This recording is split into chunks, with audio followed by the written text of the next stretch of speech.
दोस्तों, फिर एक चटपटी गुदगुदाती हास्य प्रेम कहानी के साथ आपका दोस्त तंजीम। मेरी कहानी, मेरी जुबानी। कहानी का शीर्षक वो 7 दिन। वक्त की रफ्तार कुछ इस तरह चल रही है कि दिन हफ्ते, महीने और साल में बीते जा रहे हैं। जिंदगी जीवन है या जीवन जिंदगी, ये शब्द और लफ्ज में उलझे हैं, फिर भी दोनों का अर्थ जीना ही है। मैंने मरण की सोच को भूलकर जीवन में चल रहे हैं, पर आज मैं 33 साल का युवा हूँ। क्या मैं युवा नहीं, नौयुवक हो गया हूँ या नौजवान की श्रेणी में हूँ? मैंने अपना सुनहरा पल जी लिया है और अब मैं एक समझदार की कैटेगरी में हूँ। लेकिन हमारे भारत में 33 वर्ष का पुरुष और कुंवारे रहे ये समाज में सभी को विचार करने के लिए विषय है। मैंने साधारण इंसान की तरह जीवन बिताया।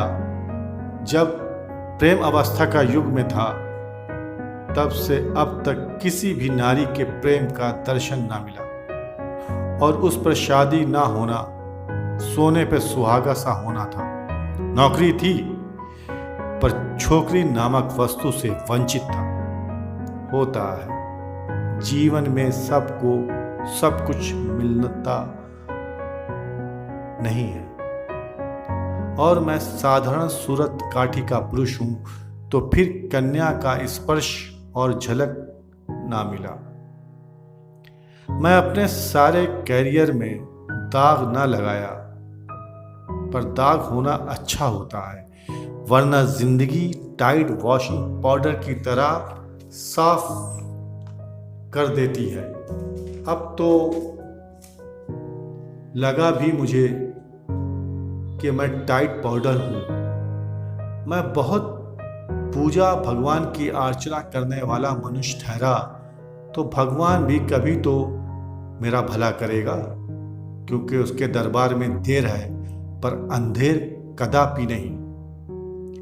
मैं अपने दोस्तों की मंडली में सिर्फ मजाक का विषय था, मंदिर का घंटा भी कह सकते हैं, या दरवाजे पर लगी वो कुंडी जो सब उपयोग करते हैं और बजाते हैं। मैं कुंडी या घंटा, किसी भी हसीना को सोचना भी मेरे लिए मैथमेटिक्स जैसा मुश्किल लगता था। आज वर्ष 2020 है और दोस्त मेरे नाम का केक मेरे जन्मदिन पर खा रहे हैं और मेरे स्वच्छ 33 वर्ष संपूर्ण करने के उपलक्ष्य में। स्वच्छ से ये मतलब बिन कन्या, बिन प्रेम से गुजारे वर्ष, है ना? संजीदा मजाक। मार्च का महीना शुरू हुआ, सब ने होली खेली, सब ने अपनी प्रेमिका पत्नी को रंगों में सराबोर किया, और मैं घर बैठा सबकी कहानी सुन अपने को दुनिया का स्वच्छ चरित्रवान होने की उपाधि से क्या क्या बोलूं। देश दुनिया में एक बीमारी अपनी धीमी चाल से सभी बड़े देशों को अपना निशाना बना रही है। फिर हमारे देश का नंबर भी आ गया, वो भी मेरे जन्मदिन के बाद कोरोना का भी जन्मदिन। सब जगह लॉकडाउन, शहर बंद, हर तरफ डर और सन्नाटा। सब बीमारी का शिकार हो हॉस्पिटल में पहुंचने लगे, और फिर मैं किस्मत का मारा, मुझे ही इस बीमारी ने आ पकड़ा और मैं अछूतपन हॉस्पिटल में एडमिट करा दिया गया। पूरा परिवार भी ना छोड़ने आया, केवल एक एम्बुलेंस आई और मुझे उठा ले गई। सभी परिवार वाले बालकनी से मुझे विदाई दे रहे थे, और कॉलोनी वाले मुझे अपमान दृष्टि से देख रहे थे। मैं जब अपने कोरोना केबिन में पहुंचा, वहाँ तो सब डाकू बने मास्क लगाए मिले और मैं भी उनके गिरोह में शामिल हो गया। पर यहाँ माँ भवानी की मूर्ति ना होकर डॉक्टरों की फौज खड़ी थी। मुझे इस केबिन से निकालकर महिला और पुरुष दोनों एक साथ वाले केबिन में एडमिट किया गया। ये श्राप कहूं या वरदान। मेरे बाजू वाली बेड पर एक कन्या विराजमान थी। अब तो मैं अपने आप को बहुत भाग्यशाली समझ रहा था कि चलो अब तो स्वच्छ जीवन में कुछ दाग लगाया जाए। मैं अपनी कोरोना को भूलकर उससे प्रेम कोरोना का जाप पढ़ने लगा। मुझे तो जीवन का आनंद प्राप्ति का अवसर लग रहा था।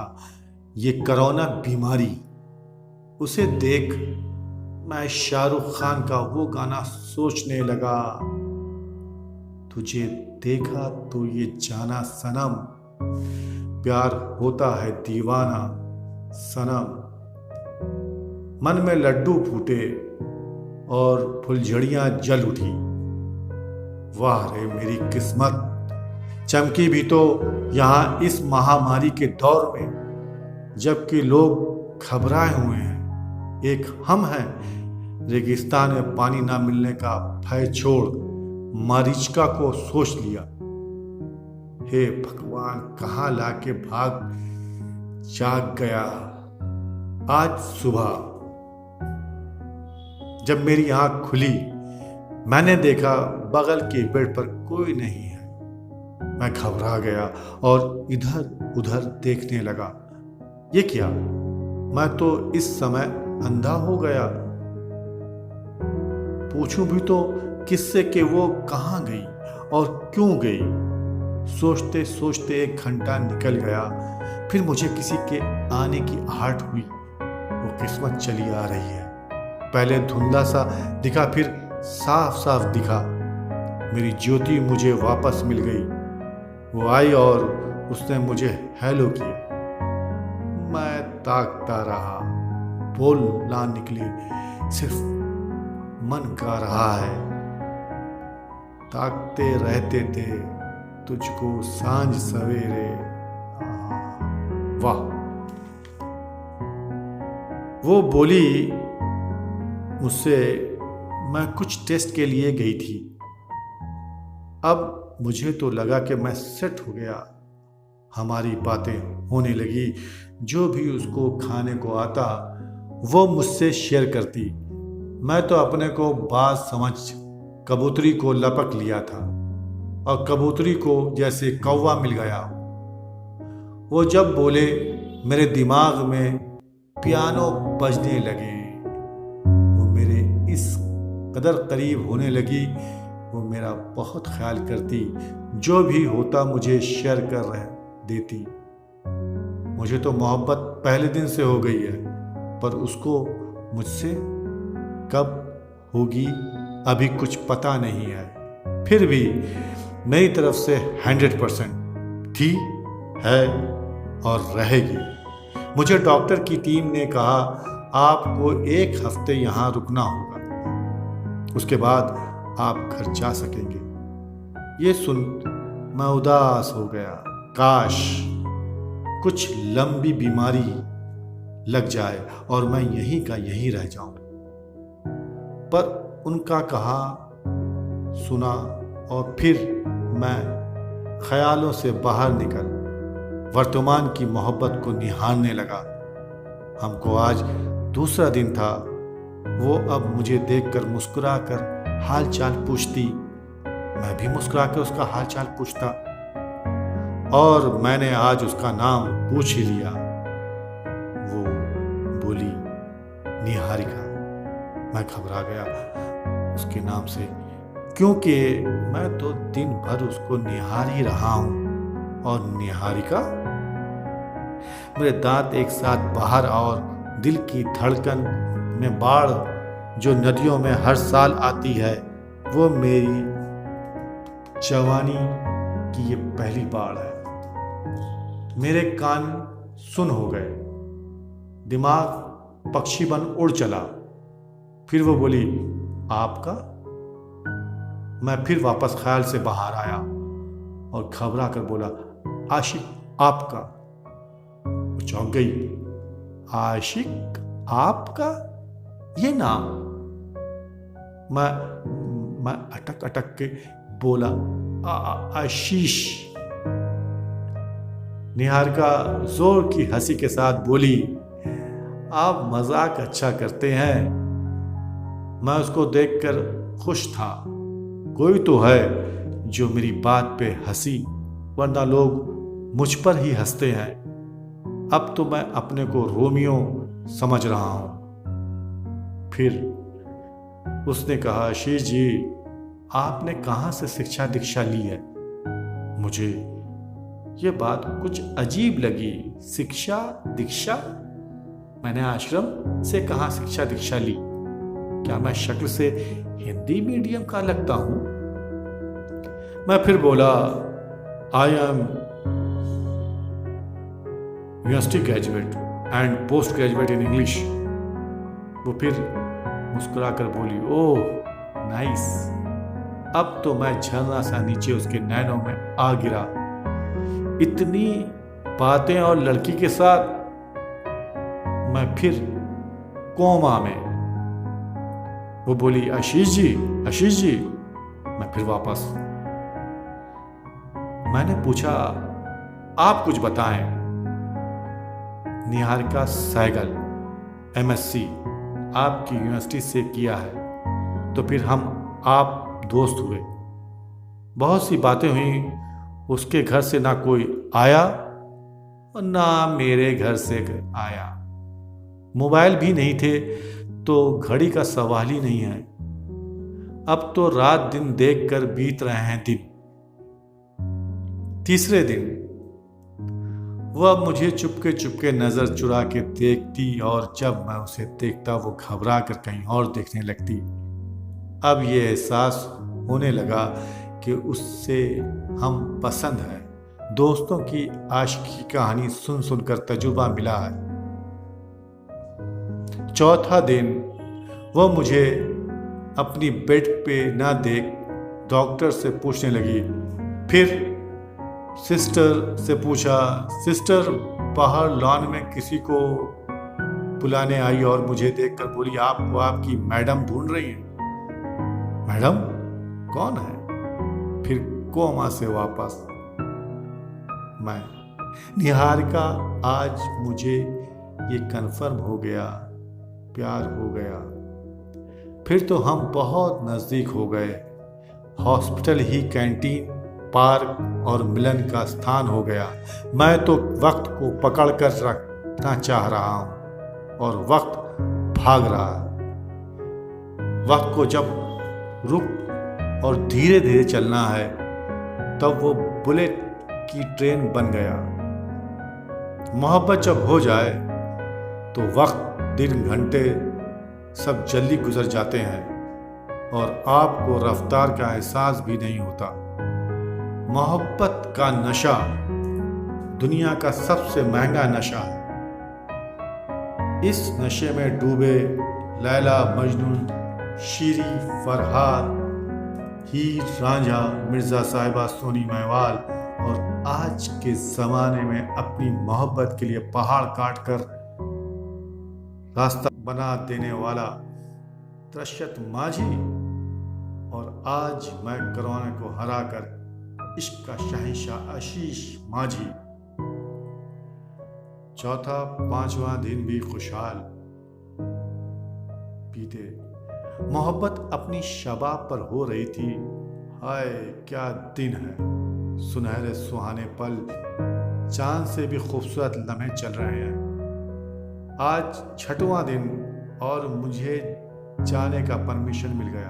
आप घर जा सकते हैं और मैं ना जाने की भीष्म प्रतिज्ञा लिए लेटा हूं। उधर मेरी निहारिका भी मेरी रजामंदी में जी रही है और आग दोनों तरफ बराबर लगी हुई है। आज सुबह से ही निहारिका का बहुत ज्यादा चेकअप चल रहा है।